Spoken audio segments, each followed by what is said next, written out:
través del tiempo, el hombre ha tenido la necesidad de comunicarse. Fuera del lenguaje, la escritura ha sido fundamental en la comunicación de los seres humanos. Si dividimos por etapas los inicios de la escritura, podemos definir como primera etapa la pictográfica, que son dibujos esquemáticos en representación de objetos. Como segunda, los ideogramas, que son imágenes estilizadas, es decir, metáforas para representar objetos, situaciones o contextos. En la tercera etapa tenemos a la escritura cuneiforme, que no solo permite representar imágenes sino también sonidos. Poco después del surgimiento de la escritura en Sumeria, Egipto y China, se desarrolló el primer modelo de alfabeto, basado en el silabario sumerio, y perteneció a los ugaritas. En dicho alfabeto se representaban solo las consonantes, pero sentó las bases para que surgieran posteriormente los alfabetos arameo y griego, siendo este último el que introdujo las vocales.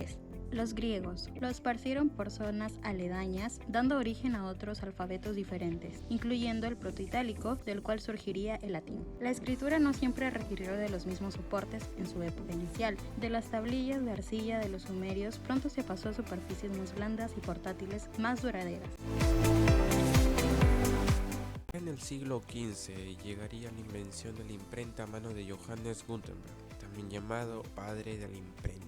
La invención de la imprenta presentó un gran cambio en la historia de la humanidad, hizo posible la multiplicación de texto, revolucionó la cultura, además la alfabetización recibió un gran impulso, facilitó la lectura y permitió el conocimiento en diferentes campos. Fue el primer medio de comunicación de masas que logró ser portátil, duradera y además disponible. Ahora pasaremos con la galaxia de Gutenberg. Escrito por Marshall McLuhan, fue un filósofo escritor canadiense que nació en el año 1911 y murió en el año 1980. Se convirtió en el lema de contracultura de la década de los 60, pues dio una nueva interpretación de la historia, afirmando que los grandes cambios sociales vienen a raíz de la evolución de la tecnología, entre las cuales la más condicionante fue el desarrollo de la imprenta y su evolución en contraste contra la cultura anterior que era oral.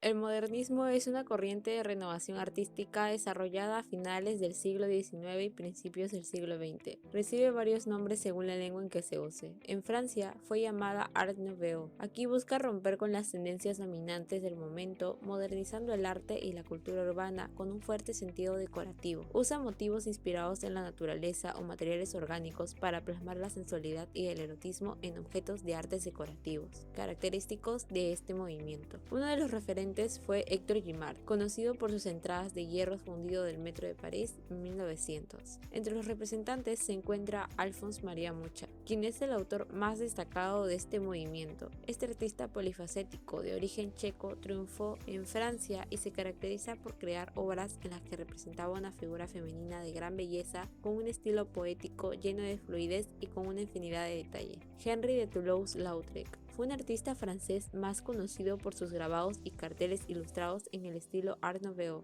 Jugendstil es el nombre que tomó las expresiones artísticas del Art Nouveau en Alemania y Suiza, que en español quiere decir estilo joven o de la juventud. Evolucionó en dos fases, una fase anterior a 1900 dominada por motivos florales y una posterior a esta marcada por una tendencia hacia el arte abstracto a la manera del arquitecto y diseñador belga Henry van de Velde.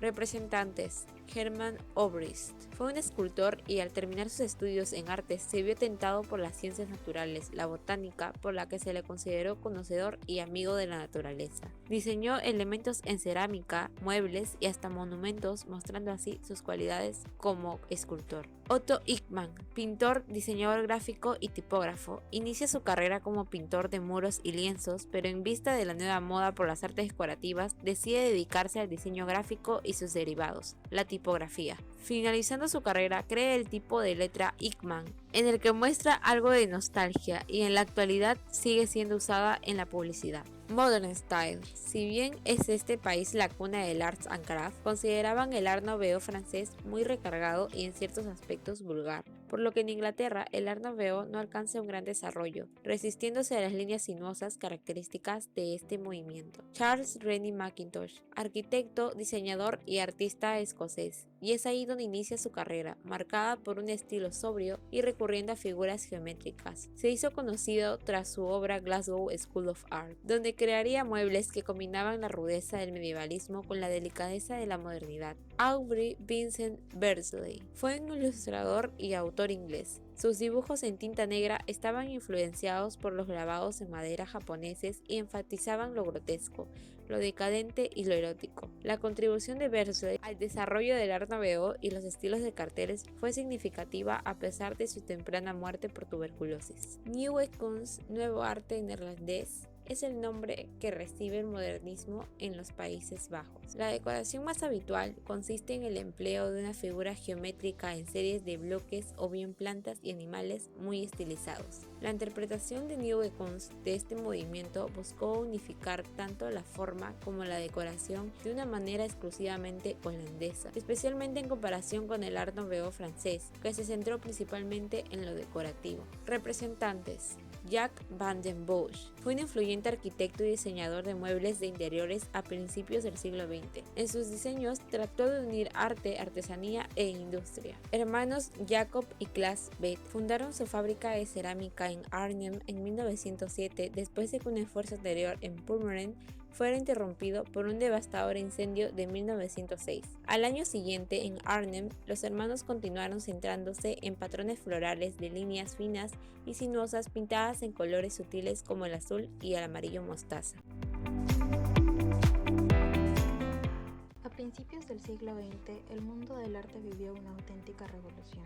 Surgieron toda una serie de movimientos de vanguardia que impregnaron la mayoría de estilos artísticos. Uno de estos movimientos vanguardistas fue el futurismo, iniciado en Milán, Italia, de la mano de Filippo Tommaso Marinetti, autor del célebre Manifiesto Futurista, publicado el 20 de febrero de 1909 en uno de los periódicos más prestigiosos de Europa, Le Figaro. En dicho movimiento no deseaban limitarse al arte, sino que pretendían transformar la vida entera del hombre, identificándolo con los avances tecnológicos y rompiendo las reliquias del pasado. Características: exaltación de la originalidad, estructuras del movimiento, tiempo, velocidad, fuerza, energía, etc. Pica contenido relacionado con el mundo moderno, así como máquinas, deportes, guerra, etc. Utilización de formas y colores para generar ritmo. Entre sus representantes están Umberto Macchioni, que es además el teórico del movimiento. Intenta representar los estados anímicos y el movimiento. Entre sus obras destacan Dinamismo de un ciclista, Dinamismo de una cabeza de hombre, Dinamismo de una cabeza de mujer. Luigi Russolo fue el que más se acercó a la abstracción. Entre sus obras destacan Perfume, Música, Recuerdos de una noche. Giacomo Balla es el más fiel representante del futurismo. Investigó los problemas de la luz y el color. Dinamismo de un perro con correa, vuelo de golondrinas, lámpara eléctrica. El dadaísmo fue una tendencia artística que surgió en Zúrich, Suiza, en 1916 y fue fundada por Tristan Tzara. Iba en contra del arte, los códigos y valores de su época, la Primera Guerra Mundial y los sistemas establecidos. Además, buscaban impactar y dejar perplejo al público. En 1917 se inauguró la Galería Dada y Tristan Tzara comenzó su publicación. El dadaísmo se divulgó a través de revistas, su manifiesto y en las reuniones realizadas en cabaret o galerías de arte. Se caracterizó por protesta continua contra las convenciones de su época, actitud de burla total y humor. Se basan en lo absurdo y en las carentes del valor. Medios de expresión irónicos satíricos, a través del gesto, el escándalo o la provocación. Poesías ilógicas o de difícil comprensión. Promoción por el cambio, la libertad del individuo, la espontaneidad, lo inmediato, lo aleatorio, la contradicción, el caos. Quieren volver a la infancia y consideran más importante el acto creador que al producto creado. Entre sus representantes se encuentran Tristan Tzara, Hugo Ball, Jean Arp y Hans Richter. Podemos decir entonces que el futurismo tuvo como objetivo romper los valores estéticos del pasado, enfocándose en el futuro en conjunto con las técnicas modernas, mientras que el dadaísmo fue un movimiento artístico que inició con el objetivo de manifestarse en contra de las artes que aparecieron en el año 1916 en el Cabaret Voltaire en Zúrich, Suiza.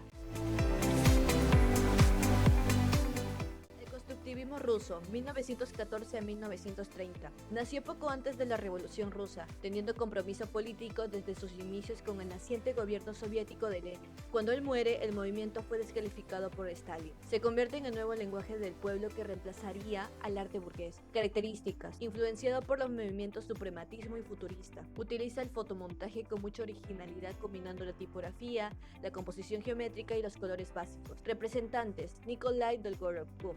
Durante 1941 y 1945 creó carteles y series gráficas de la Segunda Guerra Mundial. Los hermanos Stenberg. En 1923 comienzan a crear carteleras para la agencia cinematográfica gubernamental Goskino, la Bauhaus, 1919 a 1933. Nació con la fusión de la Academia de Bellas Artes y la Escuela de Artes Aplicadas de Weimar. Parte de un concepto radical: reimaginar el mundo material uniendo tanto el arte, diseño, arquitectura, escultura y pintura. Buscaba establecer la arquitectura como el foro dominante del diseño, elevando el estatus al rango de Bellas Artes. Representantes: Walter Gropius, director y fundador de la Bauhaus en 1919, dando forma al futuro de la educación y diseño. Estableció una sección de arquitectura cumpliendo con su frase de apertura de la escuela. 100 años después, la Bauhaus continúa siendo referencia para artistas, diseñadores y arquitectos. Johannes Itten. En el Bauhaus elaboró el curso preparatorio de los alumnos antes de que ingresaran a algún taller. Su plan pedagógico recibió la influencia del arquitecto Otto Barning y ha recibido de modelo desde entonces hasta la actualidad. Escuela de New York. Mientras que el diseño europeo era teórico y estructurado, el diseño estadounidense era pragmático, intuitivo y más formal. En los 40, la época del diseño gráfico estadounidense fue llamado por el diseñador Henslow la escuela estadounidense del expresionismo gráfico. Pioneros: Paul Rand inicia la tendencia del diseño gráfico. Él creía que la forma del cubismo podía tener una vida autónoma, simbólica y expresiva. También se apoderó del collage y montajes, donde introdujo conceptos, imágenes, textura y objetos. Bradbury Thompson surgió como uno de los diseñadores gráficos más influyentes de la posguerra. Sus conocimientos de la impresión y la composición tipográfica le permitieron extender la gama de posibilidades de diseño. Nueva editorial USA. A finales de los 60, varios factores ponen fin a las páginas grandes, fotos enormes y diseños significativos. Papel de televisión suplanta revistas. Vinieron los contextos de protesta, guerras, problemáticas medioambientales, derechos y feminismo. Mike Salisbury tenía un enfoque conceptual del diseño de portada, donde tenía una creciente apropiación de la tradición. Su influencia venía de la cultura popular y del pop art.